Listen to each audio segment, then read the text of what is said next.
Good day and welcome to today's presentation. Please note this webinar is being recorded. All participants are in a listen-only mode. If you would like to ask a question, please enter it into the Q&A panel located at the bottom of your screen. It is now my pleasure to turn the call over to Lisa Sullivan. Lisa, please go ahead.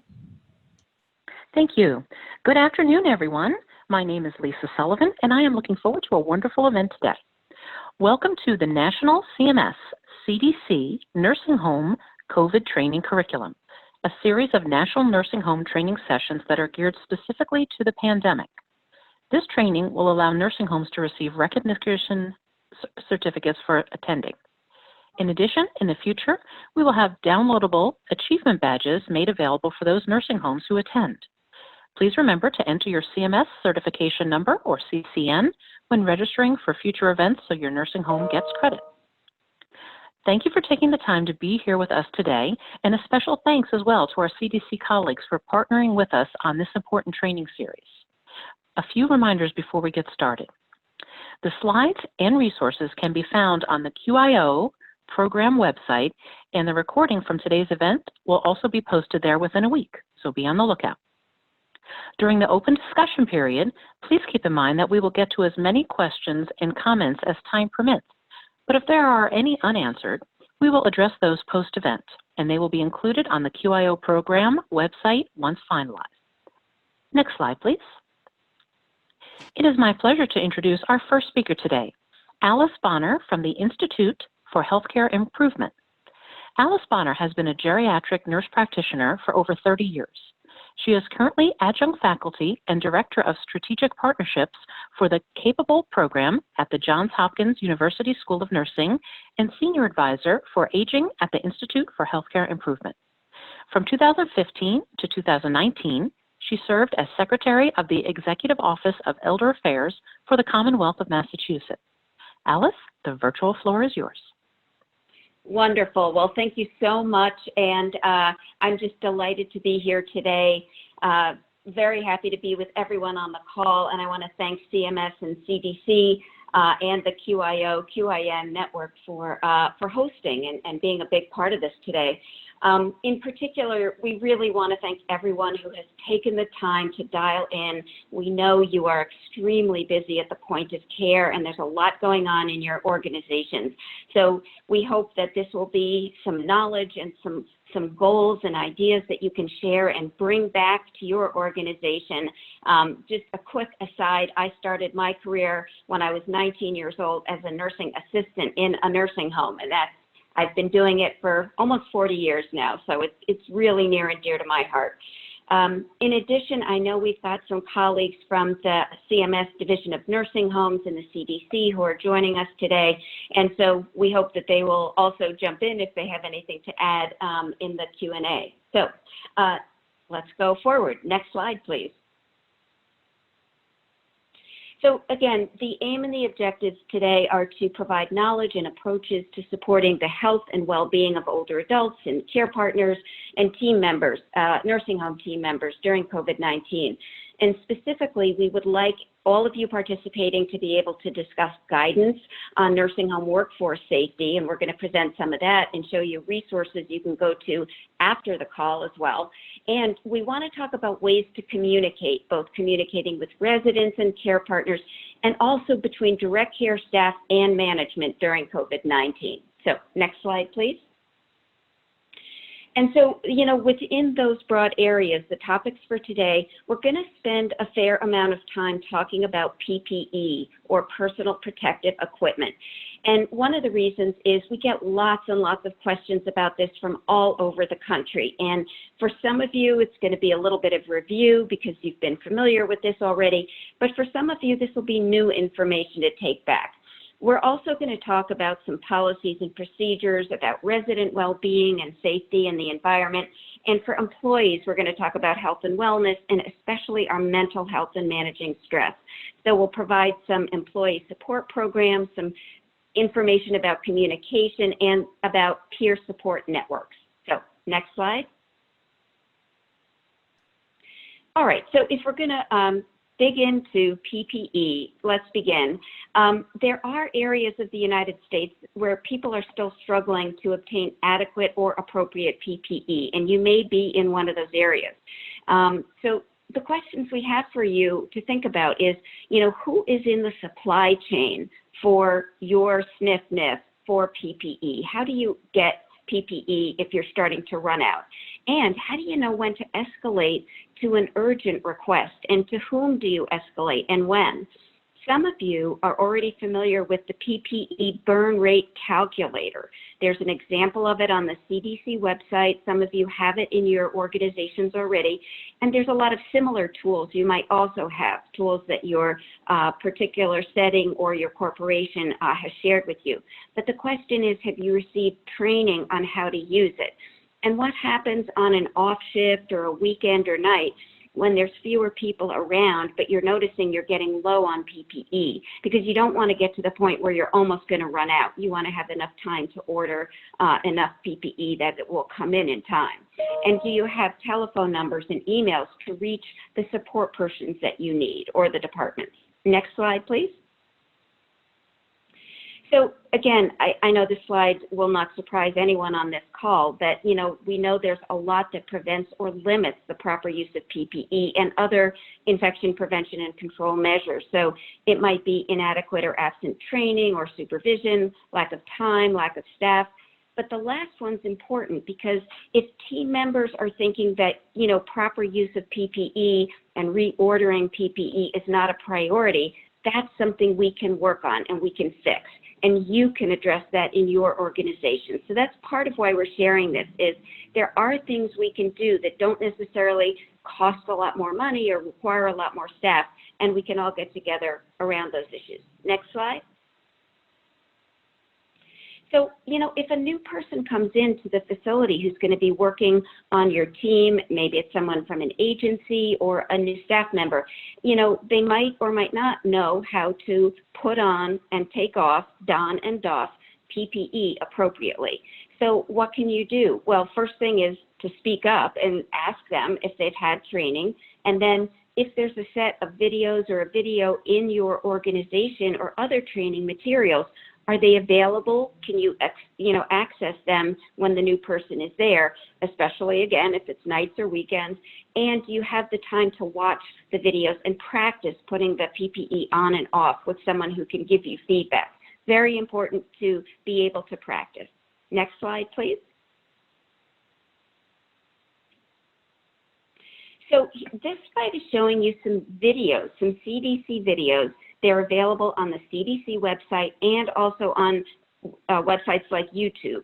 And so one shows you how to put on PPE, another how to take it off, or how to do both. And I strongly recommend that you take a look at these videos if you have not seen them already. They're short, they're less than 5 minutes long, and they walk through in a way that's very understandable, and it shows you the staff putting on and taking off PPE in a way that's very easy to, again, to integrate into your workflow. So I strongly recommend these. Next slide.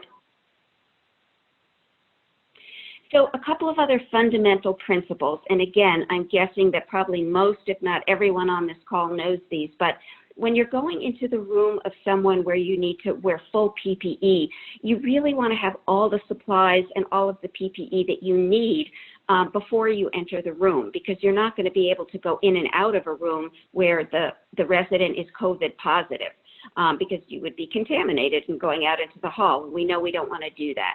So again, checking for everything you need before you go into the room, including something like, is there a waste receptacle inside the resident's room before you go back out into the hallway? Because once you take off that gown and the gloves, you're going to want to dispose of those things in the person's room. You may also want a waste receptacle outside in the hall for non-contaminated material. And again, I would just strongly suggest check with your setting organization about what their policies are to make sure you've got the appropriate waste receptacles. That turns out to be important. You also can arrange with your coworkers that you're going into a room where you're not going to be able to go in and out, kind of like the buddy system. So I would say to a colleague of mine, I'm not going to be able to come back out. If I call for you, it means I need something, and then you've arranged to be able to get that for the room that you're in. Next slide, please. So we're showing you two slides, one for donning PPE and one for doffing PPE. And then we're going to show you where you can find this information online anytime that you need to find it. So the order is very important here. So hand hygiene first, and then putting on the gown or a similar covering if you don't have a gown, a mask or respirator, and the fit and the type of mask is provided. That information is provided on the CDC and other websites. Eye protection comes after the mask, and gloves are the last thing, and you want to make sure that they cover the gown at the wrist. Next slide, please. And then taking off PPE, the order is also very important because now you've been in the room with someone who's COVID positive, perhaps, and you want to avoid contamination. So again, removing gloves first, and there's very specific ways that are demonstrated for how to do that, a couple of different techniques. Removing and rolling the gown carefully because the outside may be contaminated, and disposing of those things inside the resident's room, and then performing hand hygiene. And then you can exit the room, and then you can remove the face shield or the goggles and the respirator or the mask and carefully put them where you can for the next use or for re-sterilization or whatever, and then perform hand hygiene again. So again, some of this you want to go over the policies of your specific setting, but some of these things are general policies that you can see in these videos. Next slide, please. So we're going to show you some places where you can find this information going forward. On the CDC website, you see the red arrow here on the left navigation bar, and under infection control, you can see using PPE. This entire section has great resources about using PPE. Next slide, please. So this is exactly what we went over in our slides for today, how to put on and take off PPE. So you don't have to remember all the steps if you know how to get to this information. So you can bookmark this and always have it handy. Next slide, please. So this is one of my favorite slides because it has posters and flyers that are in color in very clear language that you can use. You can make copies of these. You can post them all around your facility or wherever you think is most strategic. You can make flyers that you can hand out to new staff coming in, etc. And you can see the red arrow. You can get these in other languages as well. So very important to have multiple languages and these kinds of resources available to you. And you can pull this right off the CDC website. Next slide, please. So again, when you go back to your work area today, after you've listened to this talk, ask a director of education in your facility or, someone else who's in a role that they would know about PPE training, use, and supervision, and know where the materials are and when and how you can access them. Next slide, please. Okay, this slide and the next slide are really valuable, and I strongly encourage you to bookmark these or figure out how to make sure you can always get to this particular part of the CDC website. This page is preparing for COVID-19 in nursing homes. And again, on the left navigation bar, you can see the red arrow. It's a little bit hard to find this section on nursing homes and long-term care facilities the first time. So I encourage you again to bookmark this or have it handy as one of the web pages because there's lots of great information here. And the CDC updates this when new guidance comes out. So you can see it says in the middle, summary of changes to guidance. You can also see this was last updated, this slide is from June 25th, so it may have been updated since then, but CDC does update these sections. So I would see if you can make sure that you can always find this particular page and the next one. So next slide, please. So this is also really valuable. This is the part of the CDC website that tells you how to respond to COVID-19 in nursing homes. And again, you see the updated April 30th here, so you can find out how recently it's been changed. But it has lots of hyperlinks and great information that you can get to from this point in the web page. So always know how to get here. It's got great information from CDC. Next slide, please.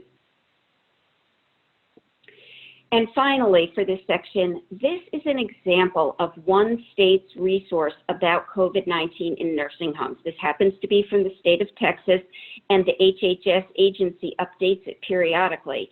And I would strongly encourage you, find out what your state has for a comprehensive document and keep it handy, because you'll want to refer back to it, and also check on their website to make sure you have the most updated version, because this guidance does change frequently.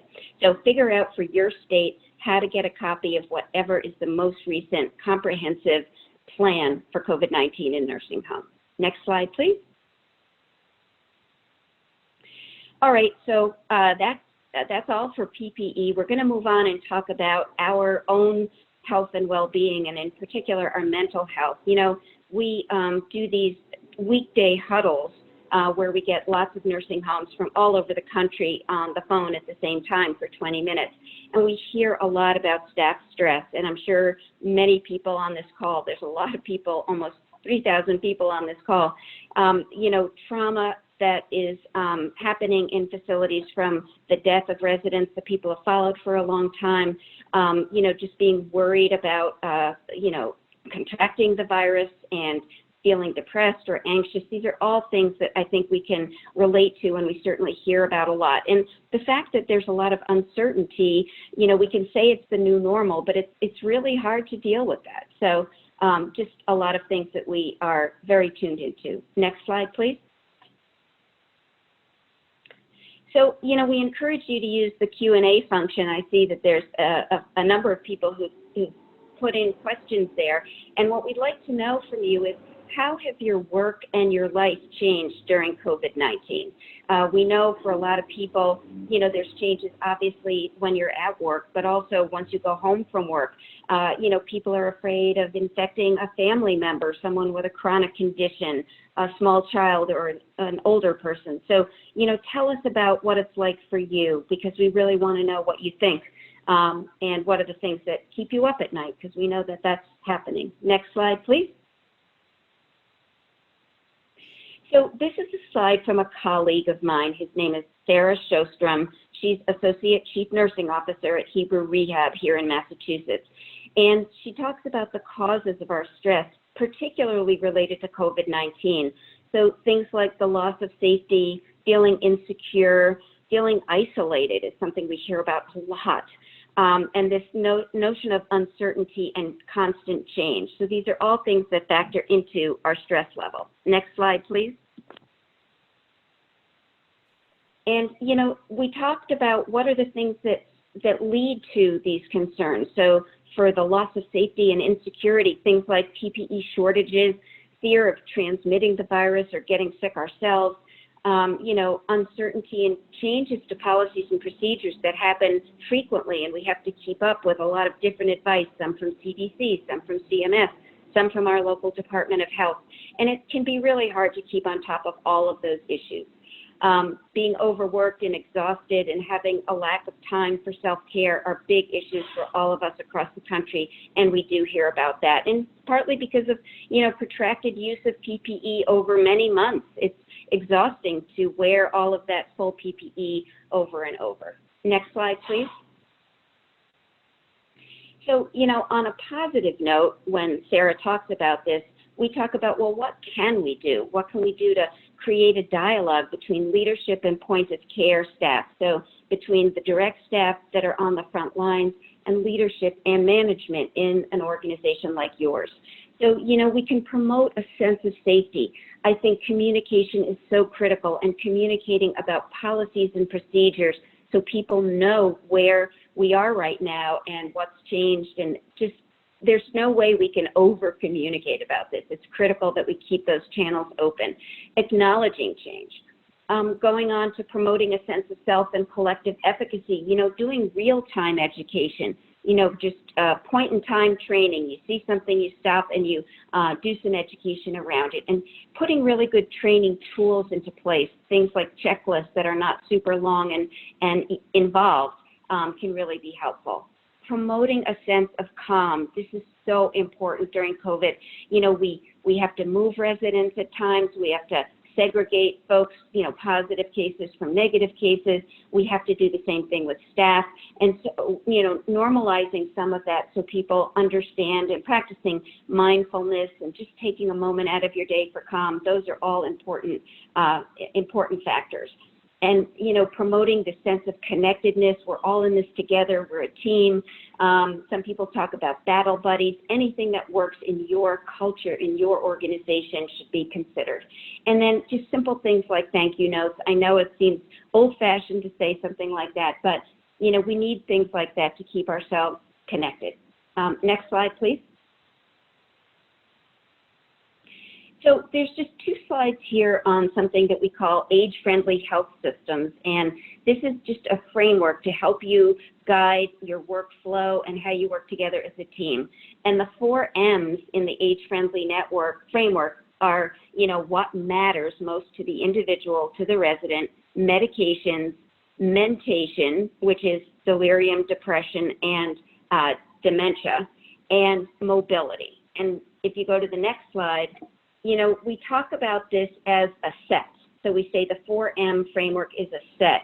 Many of you do work in one of these areas or multiple of these areas, but we want to say, go to this website, check out the information that's on here about age-friendly health systems to see if it's something you might want to consider. And the reason we mention it here is we do think it can help frame the work that we are all doing now with COVID-19 and all of the other work that you were doing already. Next slide, please.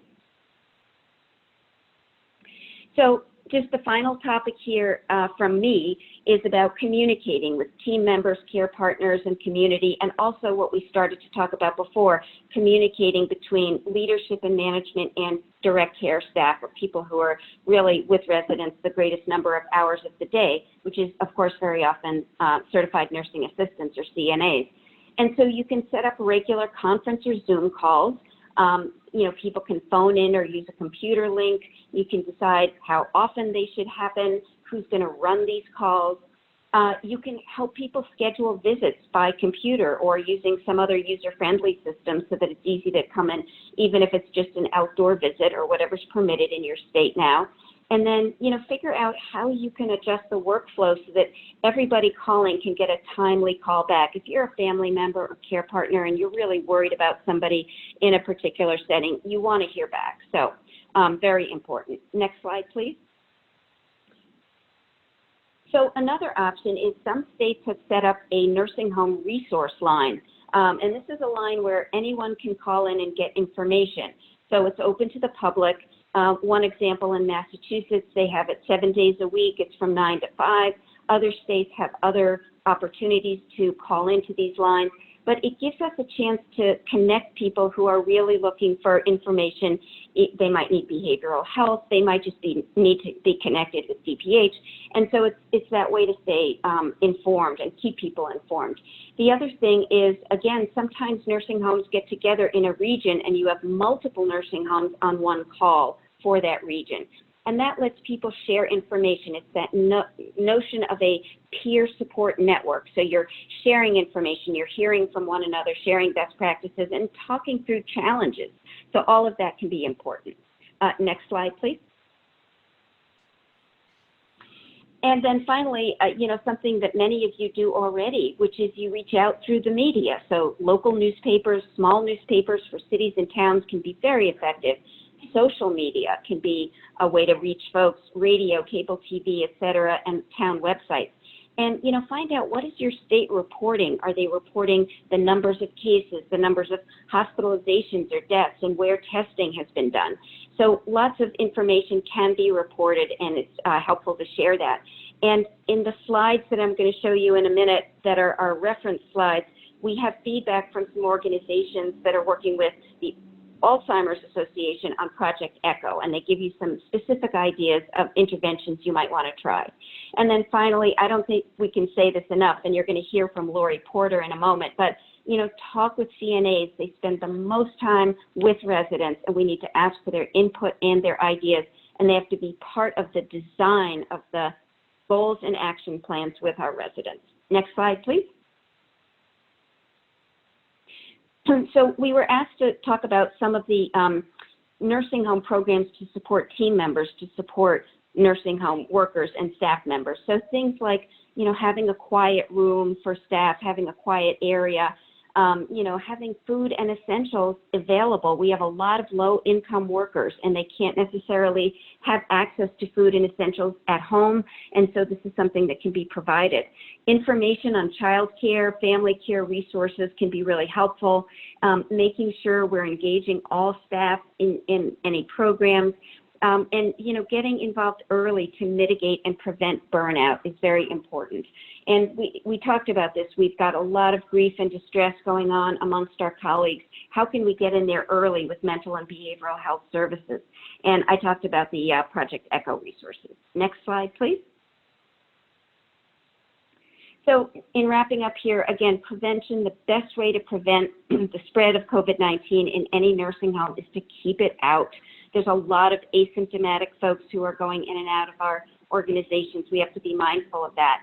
And the principles of prevention and infection control in our community feed into this, right? So if we have low transmission rates in the community where your nursing home is located, it's going to make a big difference in terms of the spread in your nursing home. So wearing a mask, wearing gloves or full PPE, if it's indicated for a particular person who's being you know, cared for, keeping distance of 6 feet or more, and avoiding places with more than 10 people gathering, avoiding crowds, which is particularly important now in the summer months in a lot of parts of our country where people want to go to beaches and barbecues and things like that. And then finally, we just can't say this enough. Wash your hands. We all have to do it. We have to do it the right way, and we have to do it frequently.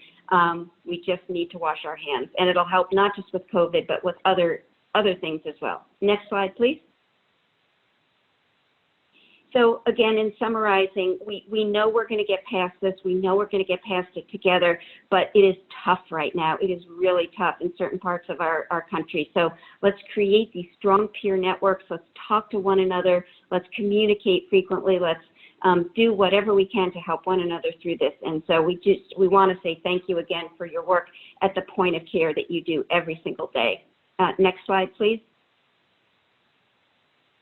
So I'm going to just show you a few resources that we all thought were really helpful that you might want to take a look at. So next slide, please. This is the link and the hyperlink actually to enroll for the weekday huddles that are for nursing homes. And if you'd like to listen in for just 20 minutes any day that we do it during the week, you can register here on these hyperlinks, and then you'll get notices about these huddles. So please, there's a phone number here if you have any trouble, but please think about doing this. There's a lot of great exchange, and it's a nice peer support network. Next slide, please. This is one of the slides from Project ECHO that I mentioned. Take a look at those. Next slide. Second slide about Project ECHO. Again, people said really creative things like, you know, send a whole batch of letters, and then the resident can open one each day, and the staff can share it with the resident each day. And, you know, just something as simple as opening a letter and then rereading the letter, and maybe it has a picture in it. That stuff makes a big difference. And, you know, which video platforms work well, and people have all sorts of tips and tricks about videos. So there's a lot of good information, I think, in these slides. Next slide, please. This is from Sarah Sjostrom. These are, again, a whole bunch of really good resources and references on stress and mental health. So we wanted to be sure that you had those in case you wanted to look any of those up. Next slide, please. And this final slide here is the resources and links from CDC. I've mentioned all of these. They were in the earlier slides, but just wanted to really reinforce these are super helpful to have handy. Preparing for COVID-19, responding to COVID-19 in nursing homes, and using personal protective equipment. So hopefully you'll bookmark those and keep them handy. Next slide, please. And then finally, this is 3 resources. So this is the National Nursing Home Social Work Network. So for the social workers who are on this call, for discharge planners, case managers, you know, think about checking out the resources that are specific to nursing home social work at that website. And then the National Domestic Violence Hotline and the Suicide Prevention Hotline. If you are worried about someone, if you really just want to have, a resource for them, these are important numbers, and you can share these with your staff so that they have them as well. Very, very important. Next slide, please. Okay, well, thank you again for everything you do. We are just so grateful. And with that, I'm going to turn it back over to Lisa Sullivan. Lisa, back to you. Thank you, Alice, for the excellent presentation. Next slide, please. It is now my pleasure to introduce our second speaker today, Lisa Porter from the National Association of Healthcare Assistants. Oh, I think I made a typo. It's Lori Porter. Lori Porter started her career, this is live TV, folks, in long-term care 40 years ago. She began as a dietary aide, moved on to be a CNA for 7 years, a nursing home administrator for nearly 7 years, and operations director of 10 skilled facilities in the Midwest. In 1995, she followed a dream and created the National Association of Healthcare Assistants as a means to honor and recognize CNAs who serve our nation's elders, as well as elevate the profession of nursing assistant through professional development, advocacy, and empowerment. She and her staff have grown NAHCA to a membership of more than 26,000 CNA members nationwide. Lori is a nationally sought-after speaker and is author of Everything I Learned in Life, I Learned in Long-Term Care, and co-author of Take It to Heart, CNA Solutions to the Staffing Crisis. Lori, the virtual floor is yours. Thank you very much, Lisa, and good afternoon, everyone. It's quite an honor to have gotten the invite to be able to present today on this platform. I am humbled to be in all of your presence virtually.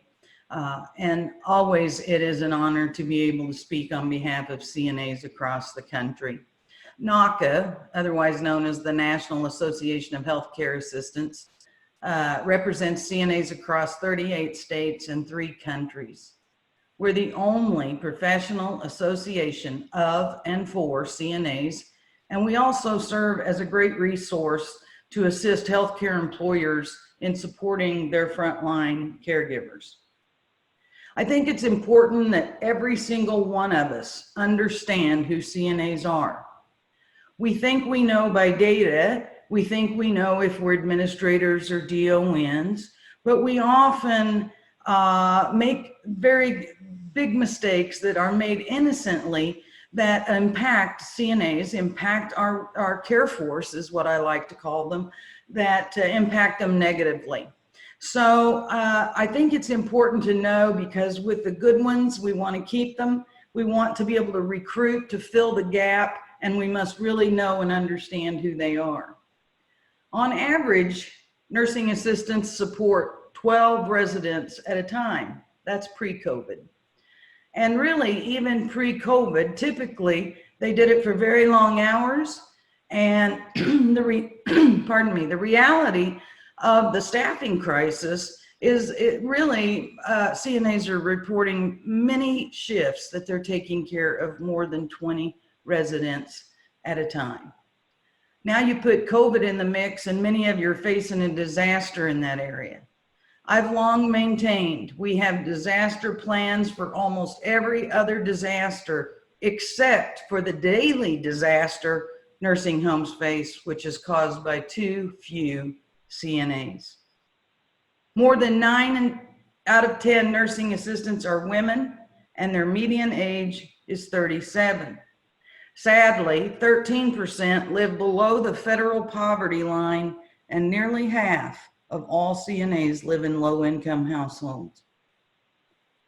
While people of color make up just over 1/3 of the total U.S. workforce, they comprise more than half of the nursing assistant workforce. Many of you may already know this, but for those of you who don't, nursing assistants are 37% of the nursing home workforce, outnumbering every other occupational group in this workspace. CNAs fighting COVID on the nursing home front lines are experiencing a full spectrum, as Alice noted it for all of us, a full spectrum of emotions, empathy, fear, exhaustion. and the uncertainty all have led to anger. CNAs are angry and they struggle with that anger. The helpless feeling as residents die, the lack of PPE and testing, all of those things create the perfect storm for compassion fatigue, caregiver stress, and even PTSD. And I think that really goes to anyone who's on this call that's in the front lines of long-term care. So anyway, therefore, because of the ramifications and what everyone is facing, NACA followed IHI's lead with their daily huddles and began a weekly briefing call for CNAs and other frontline staff. But we very soon realized that they were too busy to even be on the calls to be informed. So we've since engaged in online platforms to provide a listening ear from someone who knows who they really are. Here at NACA, at their association, we know who they are. We know what they've been through. And what we've been hearing from our members is tragic and gut-wrenching. And I know we've all heard these stories in each of our areas of expertise or practice. In terms of CNA staffing, a majority of homes, as I said earlier, were already experiencing high turnover among CNAs long before COVID-19. And it may surprise you to know that this has little to do with the actual position of being a CNA, but rather the lack of respect and recognition, putting the staffing crisis nearly on par with the shortage of PPE. We started this association 26 years ago in order to help nursing facilities not be short-staffed. Until all industry stakeholders, there are solutions. We've developed those solutions.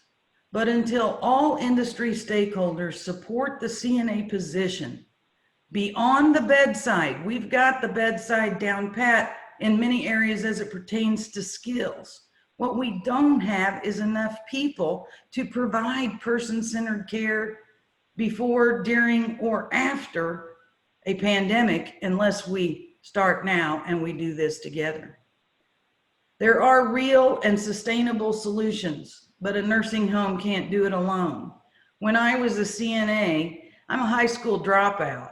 And after being a CNA, about my 5th year of being a CNA, I thought, man, I wish I could get in charge of one of these places. I would do this, and this. Well, they say you better be careful what you wish for, because in 1989, I became a nursing home administrator. I thought I had all the answers. And to tell you the truth, I wasn't planning on saying this, but to tell you the truth, my first facility got shut down by the state. It seems CNAs don't know how to run a nursing home. And so they say you teach that best what you had the hardest time learning. I couldn't do it alone as an administrator. I couldn't do it alone as a CNA. I think we, including the residents, are all in this together. Certainly now we are, for sure. So understanding CNA issues at home and work are the same as everyone else on the front line. However, CNAs and other frontline staff do have unique issues in long-term care. They have fewer resources socially, financially, and professionally, creating devastating effects at home and work. I go back to the time when things were being hoarded. My members couldn't afford to hoard. They are daily grocery shoppers. They were scared beyond belief.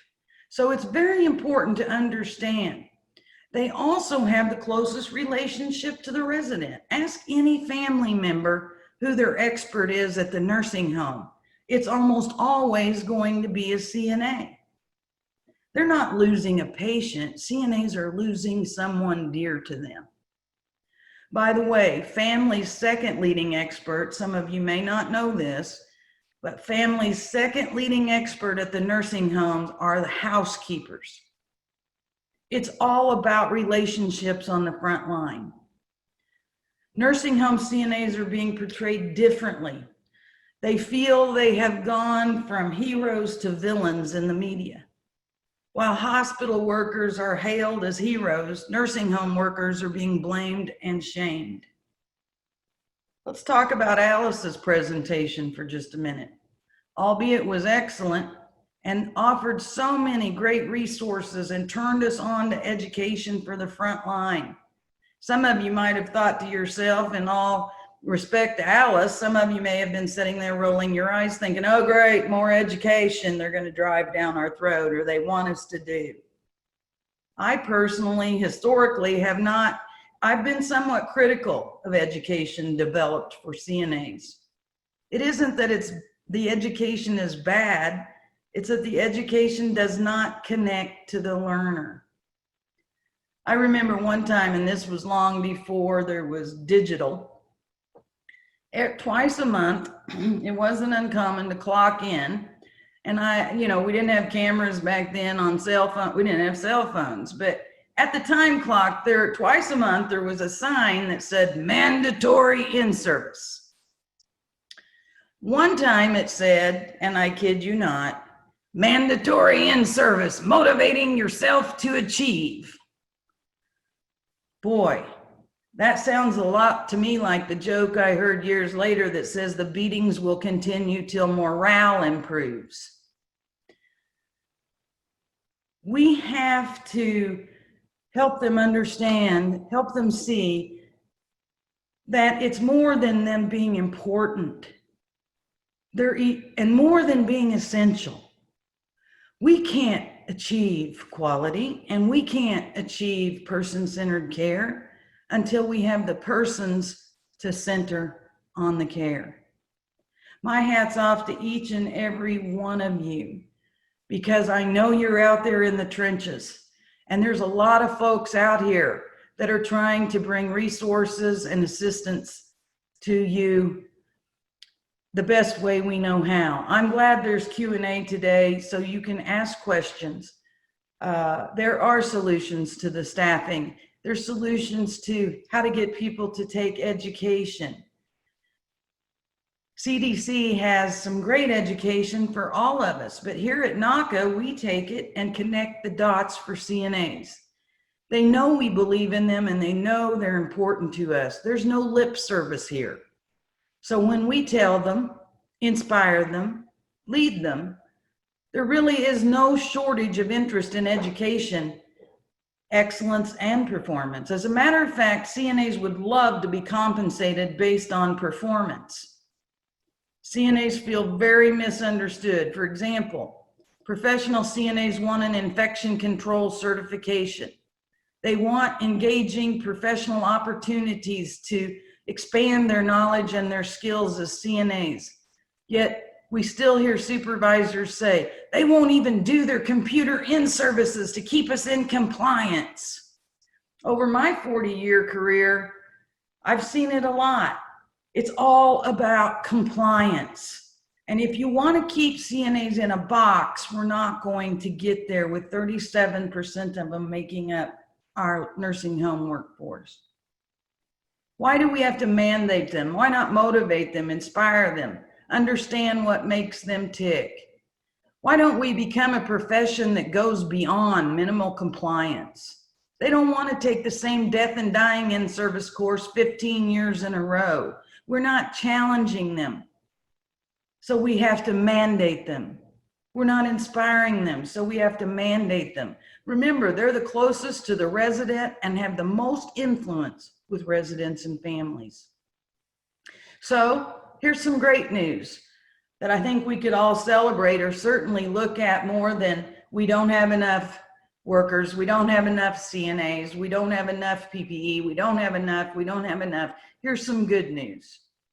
Over the past few years, 12,000 CNAs on their own dime have taken the NACA course called Geriatric Care Specialist Program. More than 75,000 hours of non-mandated continuing education has been completed through NACA's virtual campus of care by CNAs, and none of them were mandated to do it, And none of them were given any kind of incentive to do so other than them wanting to be the best for their residents and the residents' families.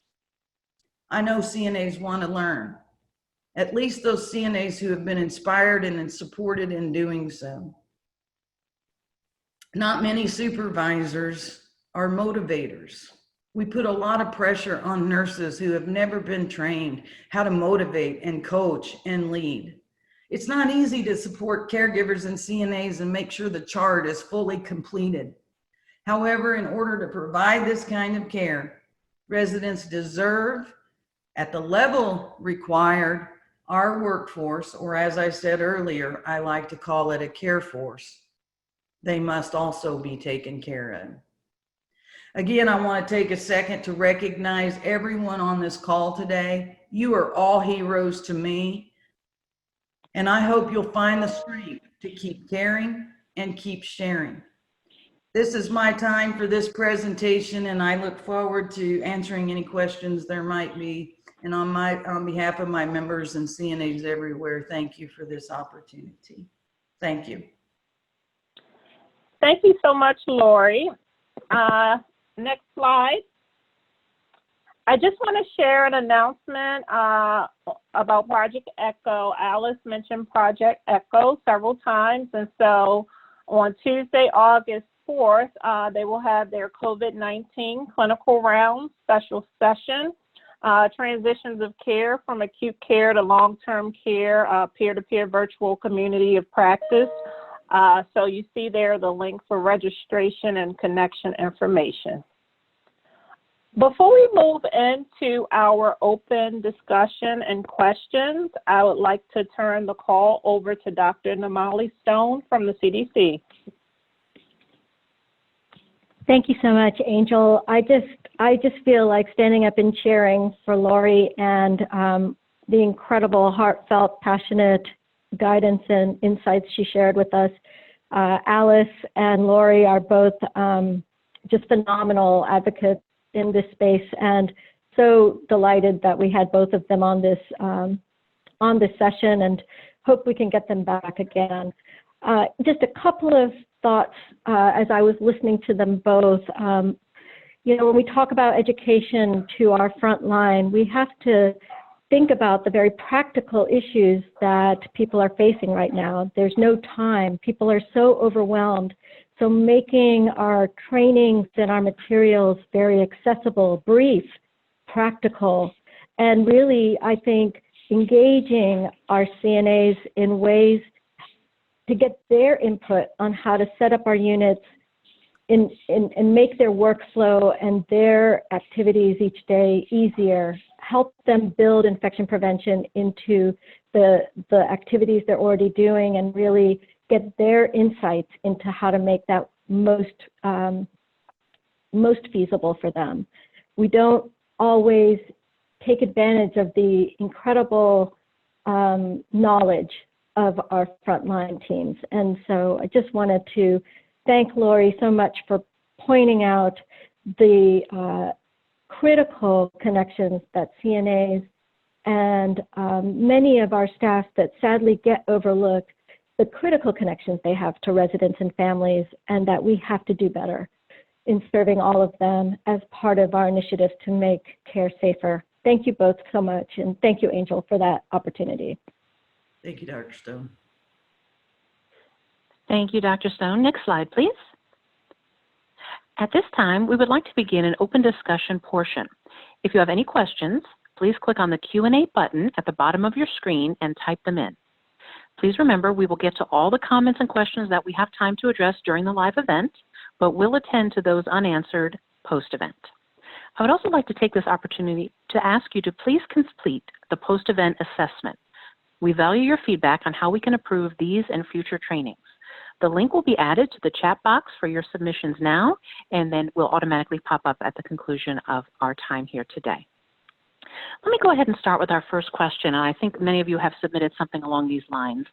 And it's, I hope you can help clarify some information that was released in a July 27th CMS announcement entitled, CMS News, Trump Administration Announces New Resources to Protect Nursing Home Residents Against COVID-19. The announcement contains news about a nursing home COVID-19 training in which it states that the training is a requirement for nursing homes to receive additional funding from the Provider Relief Fund. So just to answer that, and I think that will answer many questions, is that decisions are still being finalized on the rollout plan for the training associated with Provider Relief Funds. Once the plan is finalized, it will be announced through many channels, including CMS News. So just stay tuned. We'll get that out as soon as everything has been final. Angel, can I turn it over to you for the next question? Yes, thank you, Lisa. So our first question is for Alice. So can you share with us some effective methods for communicating with employees? Any thoughts or examples? Sure, thank you so much. And that is a great question. And, you know, we only briefly touched on it in the slides here, but I think it is critical, and there are lots of other resources out there on communication, and it's part of leadership training, and it can be part of management training. And the first thing to do is to start by understanding your own culture, and in the organization where you work, how do people really benefit, or how do they think they would benefit from having communication? And it's important to start there, because different groups and different individuals have ways that they like or don't like to be, you know, to use communication. So, you know, does the team want to receive information through daily huddles, or huddles that happen every shift, at change of shift, for example, or is that too busy of a time? Do people want to get together in small groups across different wings or different sections of the nursing home, because you want to, you know, have people communicating across different parts of the organization for smoothing out communication? Would these groups be led by a CNA, or led by a CNA and a resident together? To some of Lori's excellent points, you know, let's get everybody really front and center here. And the communication really should be coming from the folks who are who are working with older adults and with the residents the greatest number of hours a day. So sharing stories from CNAs, stories from residents, from nurses, social workers, et cetera. And finally, you know, motivational interviewing is a technique that's being used a lot, and you can find programs online to learn motivational interviewing, and that can be a useful strategy as well. So there's no single answer, there's no best answer, I don't think, but I think all answers would begin with trying to figure out what is the team looking for. Thanks. Thank you, Alice. I have another one for you that Kimberly Gamaro has asked. How do sites join the weekly 20-minute mental health huddle that you mentioned? So the huddle actually has different topics, some of which are around mental and behavioral health. Next week, we're actually doing an entire week around persons living with dementia, but there are a variety of topics related to COVID-19. One of the slides in the slide deck had that I went over at the end, where there are some resources and reference slides. One of them talks about the daily huddles, and that's in the title of that slide. So you should be able to click on the hyperlinks if you open that on your desktop, or you should be able to contact the information, the person at the information line by telephone on that slide if you can't easily join. And you can also go to the IHI website and just put in, you know, nursing home huddles, and it should pop up there as well.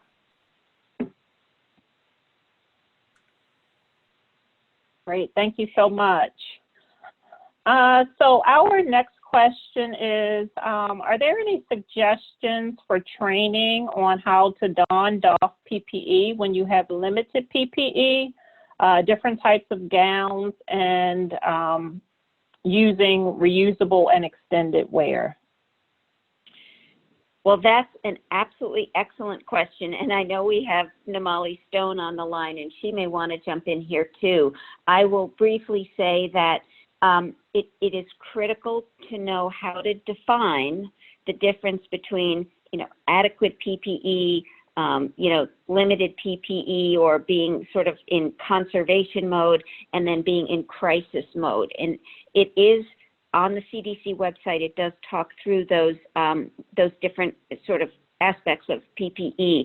And it's a really good question, because you can't all of a sudden, omit some piece of PPE or use a less effective piece of PPE unless you know for sure that you are in that crisis mode.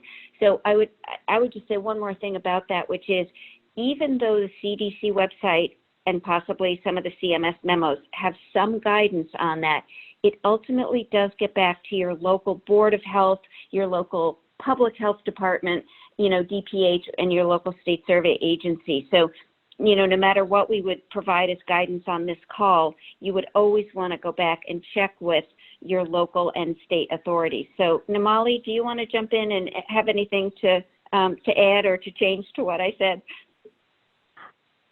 No, actually, Alice, that's exactly perfect. The advice about reaching out and talking with your state and local HAI or disease staff, they are a great resource and can often give you guidance tailored to the circumstance in which you're in. And I think that's one of the most difficult pieces for us trying to put out national guidance or, demonstrations, because as we have visited centers across the country, we recognize that often each center is trying to adjust to their individual circumstances. And they do change over time, as Alice said, and one of the most important things is knowing when you're out of crisis and can go back to some of those best practices in terms of single use and doffing all of your pieces of equipment when you have adequate supplies. So we appreciate that there's a lot of interest in seeing more clear examples of how to do reuse and extended use, but there is a lot of tailoring that goes into the environment in which you're providing care. Thanks. Thanks, Dr. Sohn. Thanks, Alice. This next question is from Misty Archibald. The unknown is what keeps me up at night. Am I doing enough to protect my residents? Also, lack of time for self-care, overall safety for my family as I continue to work in long-term care, and the availability of PPE. Oh boy, that's a good one. So, the first thing that comes to mind for me, having been on these huddles for almost 3 months now, is, who else in your organization perhaps is feeling those same things? They're being kept up at night. They're worried about not protecting residents enough. They're worried about not caring for staff enough and not caring for themselves as much as they know they need to. And so, one of the recommendations in Sarah Sjostrom's slides was about self-care and support groups. So is it possible that in your organization you could float the idea of creating a support group for staff? And it wouldn't necessarily be all staff, but maybe it would be a subset of staff. And, that could be one way of doing it. You could also see if there are, recommendations from the group that does behavioral health and mental health services for your organization. Do they have folks who could maybe be part of a solution? So I don't have any easy answers because that's a hard question and it's a great question, but I think the fact that you're asking it shows your leadership, and I hope that you can, come together with some of the other folks on your interprofessional team and see if you can take some next steps.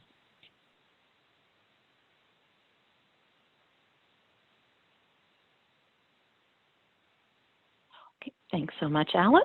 And it looks like we are unfortunately out of time. Please join us, next slide please, for the next call in the series on August 6th from 4 to 5 p.m. Eastern Time. The topic will be on COVID-19 surveillance to enable early detection in response to outbreaks. National Healthcare Safety Network, mandatory data collection registration is required, and we will chat the registration link for your reference, or you can also register for the event or for the entire series on the QIO program website, which we will also put in the chat box. And next slide, please. Thank you again for your participation in today's call. We hope you found some value in the topic discussed. Please take a moment to complete the survey from today's event, which will automatically pop up when the webinar concludes. Thank you. That concludes today's webinar. We will now disconnect. Thank you.